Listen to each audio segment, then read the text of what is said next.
Buat kalian yang malas sholat atau malah nggak pernah sholat, sini kumpul dengerin video ini sampai habis. Aku nggak bakal nyeramahin kalian dari segi agama karena dulu aku juga nggak pernah sholat. Ini aku mau cerita spiritual journey-ku dari aku yang nggak pernah sholat jadi ketagihan sholat. Niatku di sini biar kalian nggak perlu menempuh perjalanan sepanjang dan sesulit aku supaya ketagihan sholat. Siapa tahu kalian cuma denger ceritaku ini aja terus terinspirasi. Jadi dari kecil aku tuh males banget sholat. Dulu aku tuh sholat kalau lagi ada maunya doang kayak UNAS lah. Kalau mau ujian aja aku tuh baru tahajud tapi udah habis tuh beres nggak sholat. Selama ini karena dulu jarang sholat, aku setiap ada masalah tuh lari ya ke temen-temen atau aku nyari pelarian lain, pokoknya nggak sholat aja. Sampai kalau kalian pernah dengar namanya istidraj, itu kalian dikasih nikmat dunia sampai terbuai, terus habis itu kalian dikasih cobaan yang bener-bener kalian sampai nggak bisa ngapa-ngapain lagi. Nah pertengahan 2023 aku tuh dikasih cobaan kayak gitu yang sampai aku bener-bener nggak bisa kemana-mana lagi. Mau cerita ke temen-temen tuh aku malu, mau cerita ke mami nggak mungkin. Dan intinya waktu itu masalah itu aku hadapin sendiri dan aku bener-bener sendirian banget, helpless banget. Betul itu kan puncak cobaanku di 2023. Sebelumnya aku tuh udah banyak banget pelarian, kayak aku pernah melukat lah, aku pernah aku pernah healing ke sana kemari, udah ke psikolog segala macam. Panjang 2023 tuh aku pernah juga saking stresnya nggak bisa tidur kalau nggak pakai obat tidur. Terus aku pernah sampai tuh haidnya sebulan penuh saking stresnya. Nah udahlah suatu hari karena aku udah mentok sama masalahku, itu ibarat malaikat aja kayaknya ngeliatin aku udah kayak mau lari lagi kemana anak ini. Akhirnya aku pengen umroh, udah kan. Kebayang nggak lu perasaan gue pas berangkat, bener-bener kayak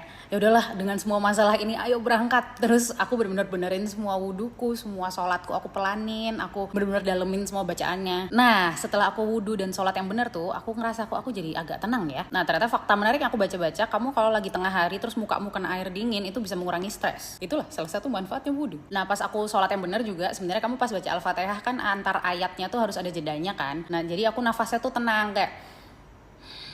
Nah itu ternyata mengurangi stres juga. Terus semua bacaan sholatnya aku dalemin. Nah, jadi aku baca artinya juga dalam hati. Terus habis sholatnya aku doa-doa juga. Nah tuh tiap sholat aku rasanya kayak tenang banget. Kayak rasanya habis ngobrol sama psikolog gitu. Apalagi curhatnya langsung ke Allah gitu, yang bisa memberikan solusi terbaik kepada masalahku. Waktu itu aku mulai sholat subuh tuh yang bener. Sholat subuh, setelah sholat subuh tuh hatinya rasanya tenang gitu. Mendekati duhur tuh aku gelisah lagi karena masalahku. Terus mendekati duhur aku sholat lagi, tenang lagi. Mendekati asar gelisah lagi, sholat lagi, tenang lagi. Habis itu mendekati maghrib gitu aja terus sampai akhirnya sholat 5 waktu. Coba aku aja nggak nyangka aku tuh bisa sholat 5 waktu. Jadi kesimpulannya untuk kalian yang sama kayak aku dulu nggak ngaruh kalau diomongin sholat itu kewajiban lalala tuh pasti masuk kuping kanan keluar kuping kiri. Aku tuh ternyata baru ketagihan sholat pas aku tahu bahwa sebenarnya aku yang butuh, bukan karena ya aku sendiri yang butuh. Gue stres kayak gini nyari pelarian kesana kesini. Ternyata sebenarnya tuh kita sehari udah dapat 5 kali jatah curhat gitu, tapi selama ini nggak pernah aku ambil jatahnya. Ngeyel aja nyelesain masalah-masalah hidup sendiri, akhirnya kalang kabut sendiri. Ya itu sih sebenarnya masalahku nggak langsung selesai, cuman at least kayak diarahkan gitu. Jalannya ini loh iya. Terus aku menjalaninya juga lebih tenang karena kan udah minta backingan tolong sama yang maha kuasa gitu. Terus dulu juga aku sering merasa sendirian, habis itu setelah sholat oh iya aku tuh nggak sendirian ternyata. Ini penting juga kalau kalian mau mulai sholat terus kalian masih bingung, aduh dosaku masih banyak banget, nanti sholat diterima nggak ya? Udah sholat dulu aja, nggak usah nungguin nggak punya dosa dulu baru nggak sholat. Soalnya kalau manusia nungguin nggak punya dosa dulu baru sholat atau doa ya